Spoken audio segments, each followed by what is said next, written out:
Selamat pagi, selamat siang Bapak-Bapak, para profesional dan juga para pimpinan perusahaan. Apa kabarnya?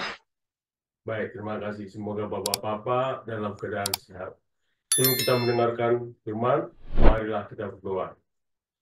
Ya Tuhan Bapa, kami mengucapkan syukur kepadamu Tuhan, karena Engkau telah beserta dengan kami hingga saat ini. Ya Tuhan Bapa, ajari kami Tuhan, supaya kami dapat memahami isi dari firman-Mu Tuhan, dan suruhlah Roh Kudus-Mu Tuhan bersama-sama dengan kami, supaya kami dapat memahaminya dengan baik. Terpujilah Engkau di dalam nama Anak-Mu, Yesus Kristus, Juru Selamat kami. Amin. Baik, saudara-saudara yang terkasih, nas kita diambil dari Efesus 6 ayat 10 sampai 20. Demikian bunyinya. Perlengkapan rohani. Akhirnya, hendaklah kamu kuat di dalam Tuhan, di dalam kekuatan kuasa-Nya. Kenakanlah seluruh perlengkapan senjata Allah, supaya kamu dapat bertahan melawan tipu muslihat iblis. Karena perjuangan kita bukanlah melawan darah dan daging, tetapi melawan pemerintah-pemerintah, melawan penguasa-penguasa, melawan kuasa-kuasa dunia yang gelap ini, melawan roh-roh jahat di langit.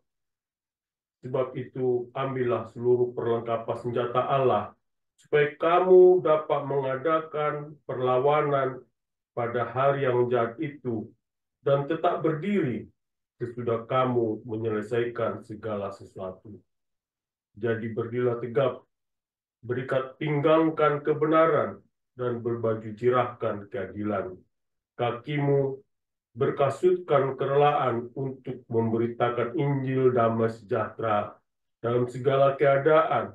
Pergunakanlah perisai iman, sebab dengan perisai itu kamu akan dapat memadamkan semua panah api dari si jahat, dan terimalah ketopang keselamatan dari pedang roh, yaitu firman Allah.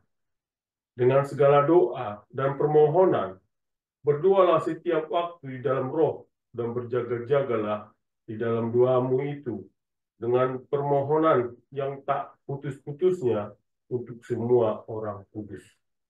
Juga untuk aku, supaya kepadaku, jika aku membuka mulutku, dikaruniakan perkataan yang benar, agar dengan keberanian aku memberitakan rahasia Injil yang kulayani sebagai utusan yang dipenjarakan. Berdoalah supaya dengan keberanian aku menyatakannya sebagaimana seharusnya aku berbicara. Demikianlah firman Tuhan, berbahagialah mendengarkan dan memeliharanya. Amin.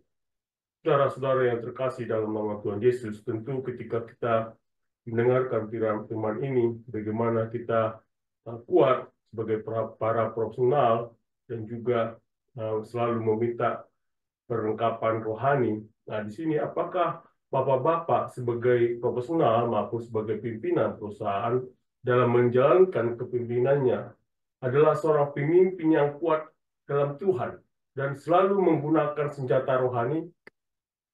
Nah, saya coba mengambil contoh supaya Bapak-bapak juga bisa menerimanya, bahwa contoh-contoh ini menjadi teladan buat Bapak bisa menerapkan sebagai seorang pemimpin. Saya ambil contoh adalah seorang politisi Amerika Serikat yang dikenal dia sebagai seorang Kristen evangelis. Dia sering menekankan pentingnya iman dalam hidupnya, yaitu adalah Mike Pence. Mike Pence sering berbicara tentang pentingnya mengenakan seluruh perlengkapan senjata Allah dalam kehidupan pribadi dan publiknya.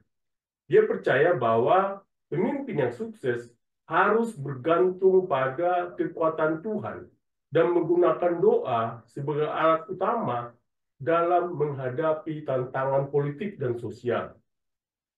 Kepemimpinannya sangat dipengaruhi oleh prinsip-prinsip Kristen konservatif yang mencakup perlindungan kehidupan, kebebasan beragama, dan nilai-nilai keluarga. Saudara-saudara yang terkasih dalam nama Tuhan Yesus, kita coba lihat latar belakang dari Mike Pence. Mike Pence ini namanya adalah Michael Richard Pence, lahir pada 7 Juni 1959 di Columbus, Indiana, Amerika Serikat. Dia berasal dari keluarga Katolik Roma yang taat dengan akar keturunan Irlandia. Keluarganya termasuk kelas pekerja, dan ayahnya adalah seorang veteran perang Korea yang bekerja sebagai manajer stasiun bahan bakar dan pemilik bisnis kecil. Nah, Pence menyelesaikan pendidikan sarjana di Hanover College di Indiana pada tahun 1981 dengan gelar dalam ilmu sejarah. Nah, di masa kuliahnya, Pence mulai tertarik pada politik dan agama. Nah, setelah lulus, ia melanjutkan pendidikan ke Indiana University Robert H. McKinney School of Law, di mana ia memperoleh gelar Juris Doktor pada tahun 1986. Nah, meskipun dibesarkan sebagai seorang Katolik Roma, Pence mengalami perubahan iman yang signifikan saat kuliah, di mana ia menjadi seorang Kristen evangelis setelah menghadiri pertemuan kelompok mahasiswa Kristen. Nah, perubahan ini sangat mempengaruhi pandangan dunia dan kehidupannya, serta menjadi pusat dalam identitasnya sebagai seorang politisi. Nah, sebelum terjun ke dunia politik, Mike Pence bekerja sebagai pengacara dan kemudian sebagai pembawa acara radio konservatif. Nah, pada tahun 1992 hingga 1999, ia menjadi pembawa acara radio talk show politik di Indiana, di mana ia menyebut dirinya sebagai Rush Limbaugh di jaringan AM. Acara radio ini membantunya membangun pengikut konservatif yang setia dan memperkuat posisinya dalam politik lokal. Mike Pence pertama kali terpilih menjadi anggota Dewan Perwakilan Rakyat Amerika Serikat pada tahun 2000, yaitu mewakili distrik kedua Indiana dan kemudian distrik ke-6 setelah redistricting. Ia menjabat di Kongres selama 12 tahun, dari tahun 2001 sampai 2003. Selama di Kongres, Pence dikenal sebagai salah satu pemimpin konservatif yang vokal, berfokus pada isu-isu seperti pengurangan pajak, pembatasan aborsi, dan perlindungan kebebasan beragama. Ia juga menjabat sebagai Ketua Kaukus Studi Republik, yaitu sebuah kelompok konservatif pada Partai Republik dari tahun 2007 hingga 2005 hingga tahun 2007. Nah, pada tahun 2012, Mike Pence terpilih sebagai Gubernur Indiana, menjabat dari 2013 hingga 2017. Nah, sebagai Gubernur, Mike Pence melanjutkan kebijakan konservatifnya dengan menandatangani undang-undang yang mendukung pasar bebas, mengurangi pajak, dan memperkuat perlindungan terhadap kebebasan beragama. Nah, salah satu momen yang kontroversial selama masa kepemimpinan Pence sebagai gubernur adalah ketika ia menandatangani Undang-Undang Pemulihan Kebebasan Beragama atau RFRA pada tahun 2015. Undang-undang ini juga memicu kritik luas karena dianggap memungkinkan diskriminasi terhadap kelompok LGBTQ+. Setelah tekanan nasional yang signifikan, Pence setuju untuk merevisi undang-undang tersebut untuk melindungi dari diskriminasi. Nah, pada saat itu Pence pada tahun 2016, Pence dipilih oleh Donald Trump sebagai pasangan calon wakil presiden pada saat pemilihan presiden tahun 2016. Trump memilih Pence sebagai sebagian dari keahliannya dalam politik, hubungannya dengan kaum konservatif, dan pengalamannya sebagai gubernur yang dihormati di kalangan Republik. Nah, Mike Pence menjabat sebagai wakil presiden mulai dari 20 Januari 2017 hingga 20 Januari tahun 2021. Nah, dalam peran ini, ia sering berfungsi sebagai jembatan antara presiden dan basis konservatif Partai Republik serta dengan Kongres. Mike Pence dikenal karena kesetiaannya kepada Trump dan karena perannya dalam mendukung kebijakan-kebijakan administrasi termasuk deregulasi, reformasi pajak, dan kebijakan luar negeri yang tegas. Pence juga ditunjuk untuk memimpin gugus tugas virus corona di Gedung Putih pada awal pandemi COVID-19 pada tahun 2020. Dalam posisi ini, ia bertanggung jawab untuk mengkoordinasikan respons pemerintah federasi terhadap krisis kesehatan tersebut. Nah, setelah pemilu 2020, Pence berada di bawah tekanan yang besar dari Presiden Trump dan pendukungnya untuk menantang hasil pemilihan yang mengalahkan Trump. Namun, Pence menolak untuk melakukannya dengan menyatakan bahwa konstitusi tidak memberinya wewenang untuk menolak hasil pemilihan yang sah. Keputusannya ini menyebabkan perpecahan dengan Trump dan pendukungnya, dan Pence berada di bawah ancaman selama serangan ke Capitol pada Januari 2021. Nah, bagaimana kita bisa mempelajari dan prinsip-prinsip apa yang kita bisa pelajari dari Mike Pence adalah yang pertama adalah satu, kepemimpinan berbasis iman.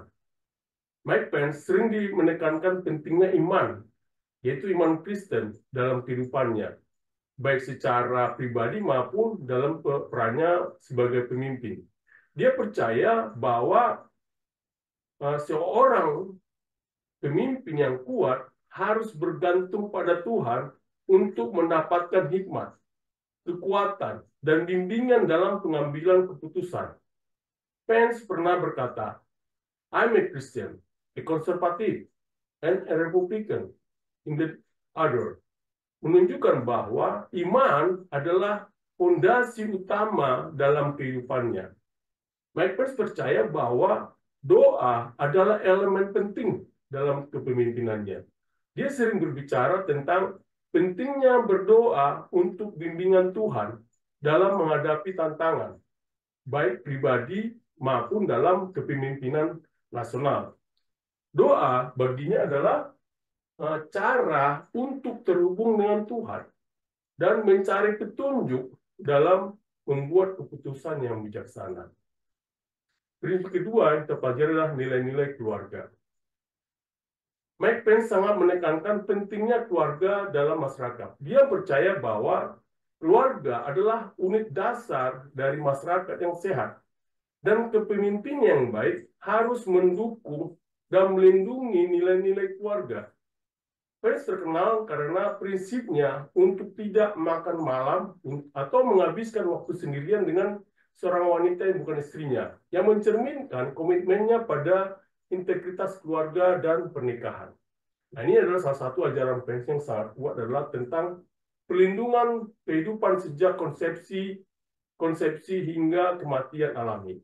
Nah, sebagai seorang yang sangat profile, Pence selalu mendukung kebijakan yang melindungi hak bayi yang belum lahir dan menentang aborsi.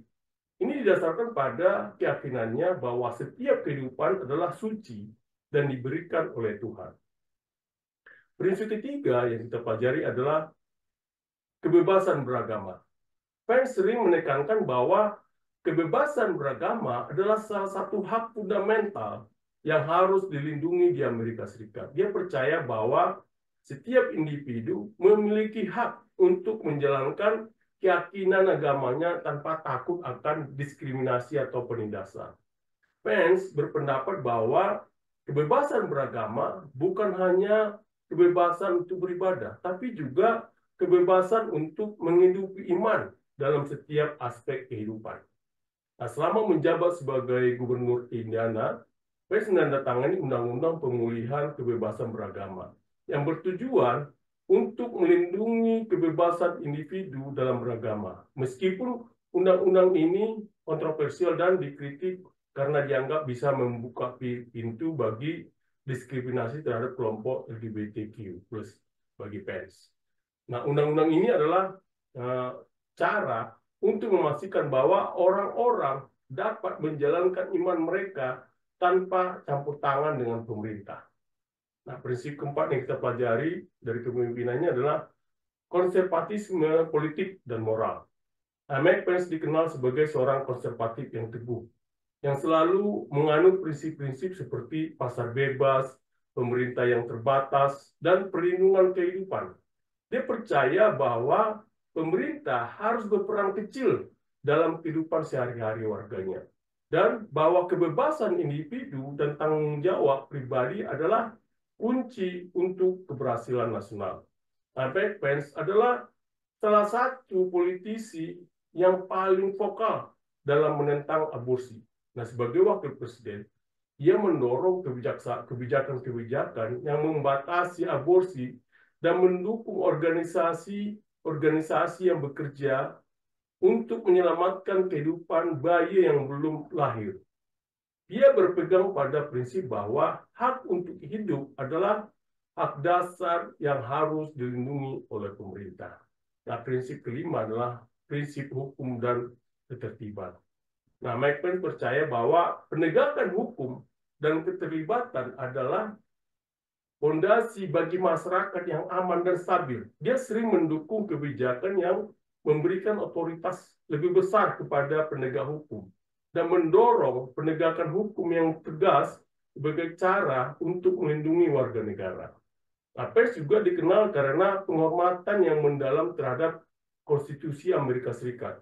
Nah, selama krisis politik pasca pemilu 2020, Pence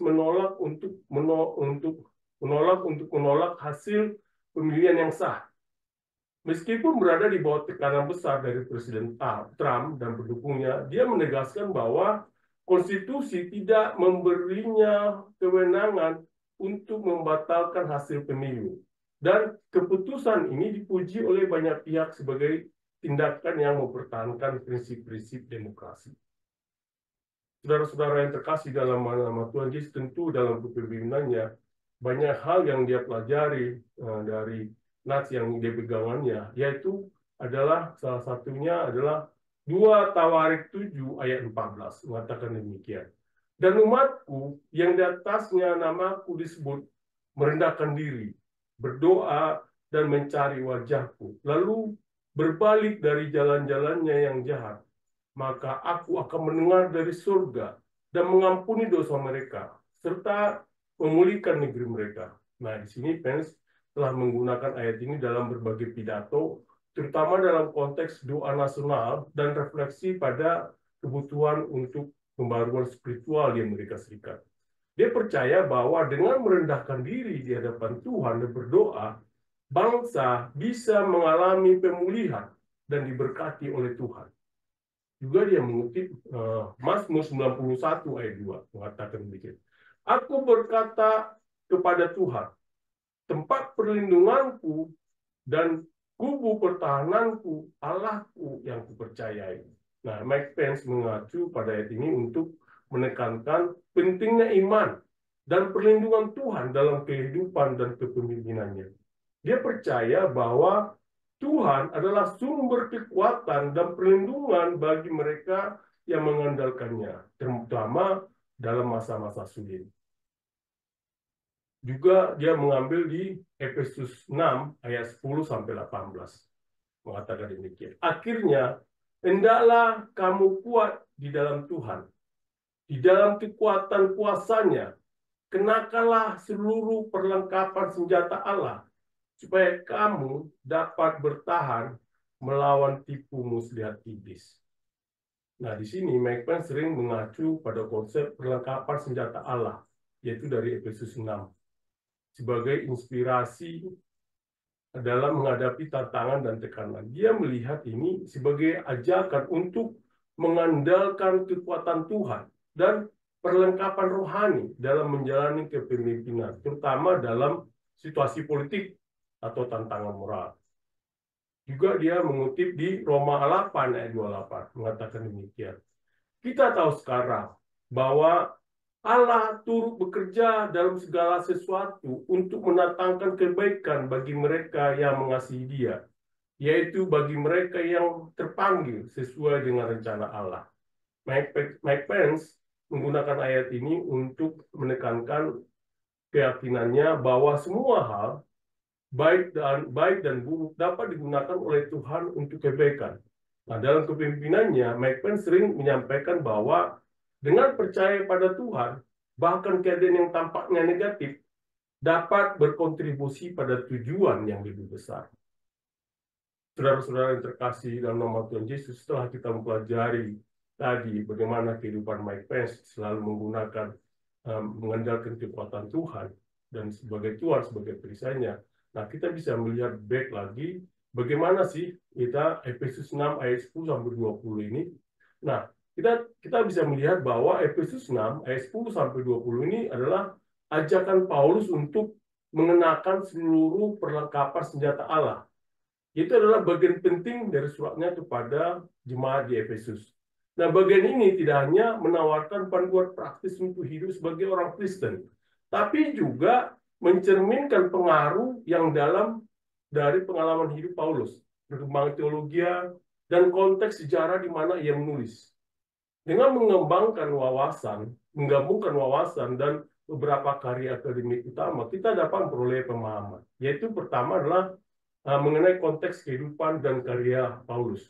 Nah, ini saya mengambil dari 3 penulis, reporter, Wismeyer, dan juga Sauf. Mereka memberikan gambaran yang mendalam tentang kehidupan Paulus dan bagaimana latar belakang serta pengalamannya memengaruhi surat-suratnya. Nah, Paulus menulis kepada jemaat di Efesus dari perspektif seorang pemimpin yang telah mengalami berbagai tantangan fisik dan spiritual. Efesus sebagai pusat kebudayaan dan keagamaan merupakan tempat di mana Paulus harus berhadapan langsung dengan kekuatan-kekuatan yang berusaha menentang penyebaran Injil. Seperti yang juga dijelaskan oleh Scott dan juga Saub, yaitu dalam bukunya Teori History, Teologi Paul in Efesus. Nah, kota ini dengan kuil Artemisnya yang megah dan pengaruh besar dari kultus-kultus lokal adalah medan pertempuran spiritual yang nyata bagi Paulus dan jemaat di sana. Nah, di sini ajakan Paulus untuk mengenakan perlengkapan senjata Allah menjadi sangat relevan, yang mendorong jemaat untuk siap menghadapi tantangan yang tidak hanya bersifat fisik tapi juga spiritual. Nah, Porter dan Wismeyer menekankan bahwa pengalaman Paulus di Efesus sangat memengaruhi perspektifnya tentang peperangan rohani, di mana ia melihat perlengkapan senjata Allah sebagai kunci untuk bertahan dan menang dalam pertempuran ini. Nah, kita bisa juga melihat bagaimana teologi Kristus dalam surat-surat Paulus ini. Nah, di Hendrikus Boyers dalam bukunya Christ in the Letter of Paul in Place of Christology menyoroti bagaimana Kristus adalah pusat dari seluruh pemikiran teologis Paulus.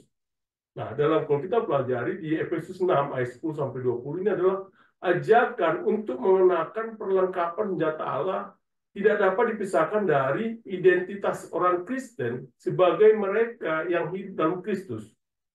Nah, peneliti ini berargumen bahwa setiap bagian yang dari perlengkapan senjata ini mencerminkan berbagai aspek kehidupan dalam Kristus. Kebenaran, keadilan, iman, keselamatan, dan firman Allah.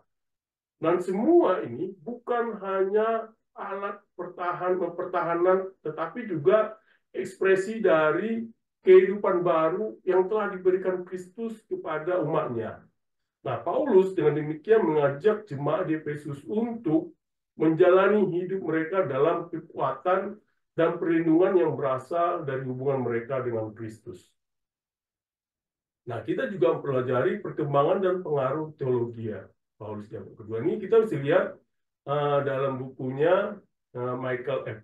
Wirt dan Joseph R. Dodson nulis tentang bahwa yang ada di Efesus 6 sampai 20 ini berkembang dan memerangi generasi-generasi Kristen berikutnya.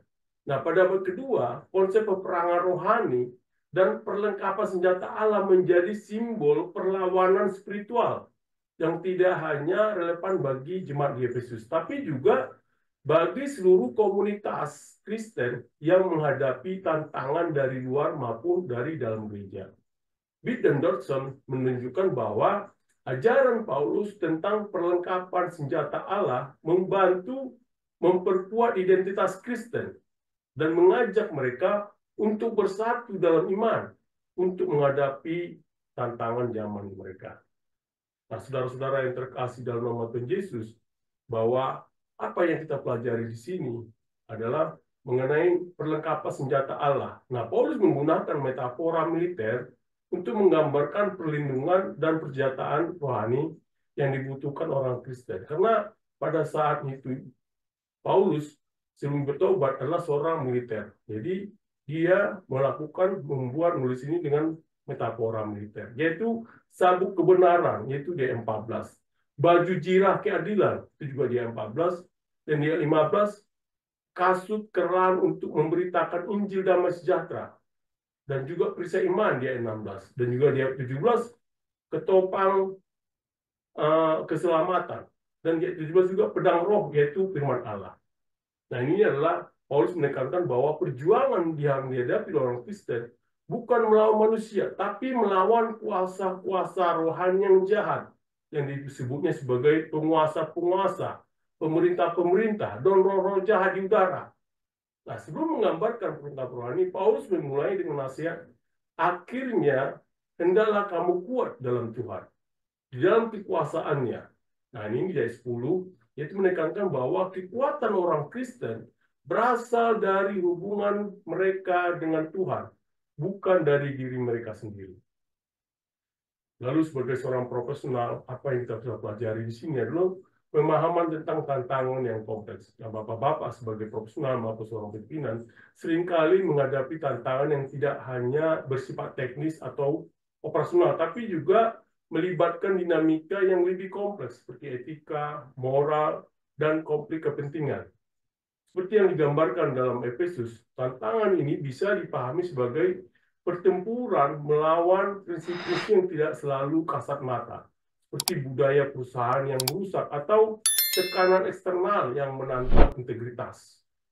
Juga kesiapan dan disiplin. Nah, surat Paulus menekankan pentingnya persiapan dan disiplin dalam menghadapi tantangan. Ini bisa diterjemahkan dalam konteks profesional sebagai pentingnya perencanaan strategis, pengembangan keterampilan, dan pengelolaan diri yang kuat. Nah, seorang pemimpin misalnya perlu berpakaian. Nah, dengan berpengetahuan, yaitu dengan pengetahuan, kebijaksanaan, dan kebijakan yang kuat agar dapat memimpin dengan efektif dan etis. Nah, yang ketiga adalah mengendalikan nilai-nilai inti. Nah, perlengkapan senjata Allah melambangkan kualitas seperti kebenaran, keadilan, dan iman. Nah, dalam dunia bisnis ini dapat diterjemahkan sebagai integritas, transparansi, dan kepercayaan. Nah, bapak-bapak sebagai para pemimpin yang memegang teguh nilai-nilai cenderung lebih mampu bertahan dalam menghadapi tekanan dan membawa perusahaan Bapak dan Ibu ke arah yang positif dan berkelanjutan. Juga hal yang penting adalah pentingnya kerjasama dan dukungan. Di sini Paulus juga mengingatkan perlunya doa dan dukungan antar jemaat. Oleh karena itu, Bapak-bapak sebagai seorang profesional dan juga seorang pemimpin, ini berarti pentingnya membangun jaringan dukungan yang kuat, baik melalui tim yang solid di dalam perusahaan maupun melalui kemitraan dengan pihak eksternal, kolaborasi, dan saling mendukung. Itu adalah sebagai kunci untuk menghadapi tantangan yang besar.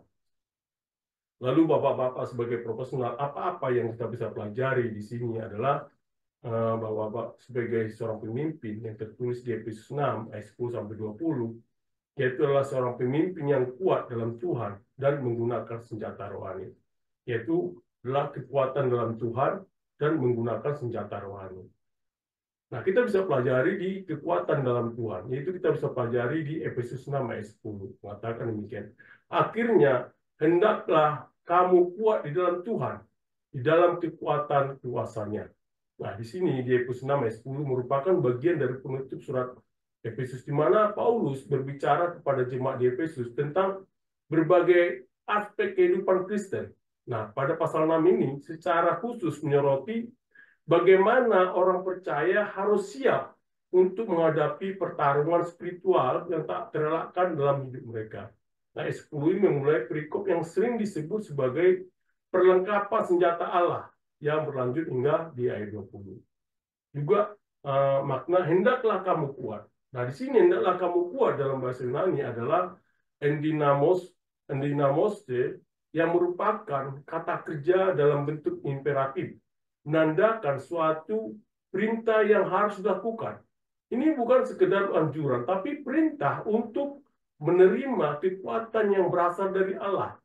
Ini mengisyaratkan bahwa kekuatan orang percaya bukanlah berasal dari dirinya sendiri, tapi dari Tuhan. Ini penting dalam teologi Kristen karena menegaskan ketergantungan total umat Tuhan pada kekuatan dan kekuasaannya. Dengan kata-kata di dalam Tuhan, frasa di dalam Tuhan menunjukkan bahwa sumber kekuatan yang sejati ada di dalam hubungan dengan Kristus. Dalam surat-surat Paulus, frasa di dalam Tuhan atau di dalam Kristus seringkali merujuk pada persatuan mistis antara Kristus dan orang percaya. Artinya, kekuatan yang diperlukan untuk kehidupan dan peperangan rohani hanya bisa ditemukan melalui persekutuan yang mendalam dengan Kristus. Ini juga menyeratkan identitas baru orang percaya yang bukan lagi hidup untuk diri sendiri, tapi hidup di dalam Kristus dan oleh karena Kristus. Nah, di dalam kekuatan kuasanya, perasaan ini menggabungkan konsep kekuatan dalam bahasa Yunani kratos dan kuasa dalam bahasa Yunani iksis, yang menggarisbawahi betapa besar dan dahsyatnya kuasa Tuhan yang bekerja di dalam orang percaya. Nah, dalam konteks Efesus ini, Paulus sering menekankan kebesaran kuasa Allah, terutama dalam kebangkitan Kristus. Maka kekuatan kuasanya mengacu pada kuasa kebangkitan yang sama, yang tersedia bagi setiap orang percaya untuk melawan kekuatan jahat dan hidup dalam kekuatan kepada Tuhan. Dan juga selain secara teologis, Efesus 6 ayat 10 ini mengajarkan bahwa kehidupan Kristen bukanlah tanpa tantangan, terutama tantangan spiritual. Orang percaya dipanggil untuk bergantung sepenuhnya pada kekuatan Allah, bukan pada kekuatan diri sendiri, untuk melawan kekuatan jahat. Ini mengajarkan bahwa tentang keberadaan peperangan spiritual yang nyata dan pentingnya perlengkapan rohani.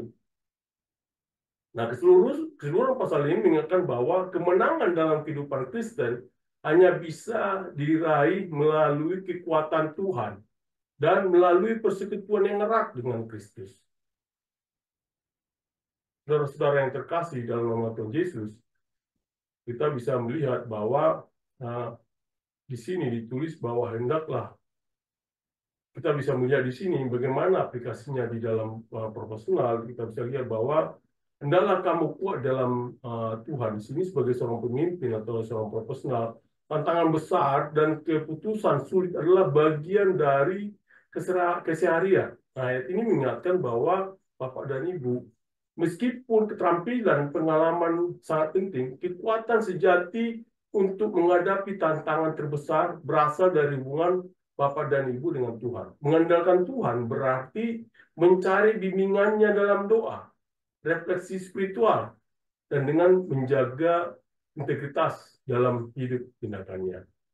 Kita bisa melihat di sini juga di dalam kekuatannya dan kuasanya. Itu sebagai seorang pemimpin, Bapak-bapak dan Ibu mungkin sering menghadapi situasi di luar kendali, di mana solusi manusiawi tampak tidak memadai. Kekuatan kuasanya mengingatkan Bapak dan Ibu bahwa Tuhan memberikan kekuatan yang melampaui kemampuan manusia. Ini bisa diterapkan dalam pengambilan keputusan yang bijaksana, keterangan di tengah krisis, dan kemampuan untuk menginspirasi dan memimpin orang lain dengan visi yang lebih besar dan juga dari diri sendiri. Juga ketergantungan pada sumber yang lebih tinggi. Nah, sebagai dalam bisnis, tentu ada godaan untuk mengandalkan sepenuhnya pada data, analisis, dan keterampilan kepemimpinan. Nah, sementara semua itu penting, ayat ini mengajarkan bahwa ada dimensi spiritual yang juga harus diandalkan. Nah, ketergantungan pada Tuhan memberikan dimensi ekstra dalam pengambilan keputusan dan memberikan ketenangan batin bahwa Bapak dan Ibu tidak sendirian dalam menghadapi tantangan.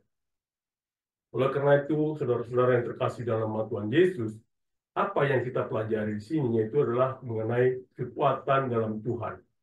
Yaitu bahwa seorang pemimpin, Bapak dan Ibu, diingatkan bahwa kekuatan sejati datang dari Tuhan, bukan dari diri sendiri.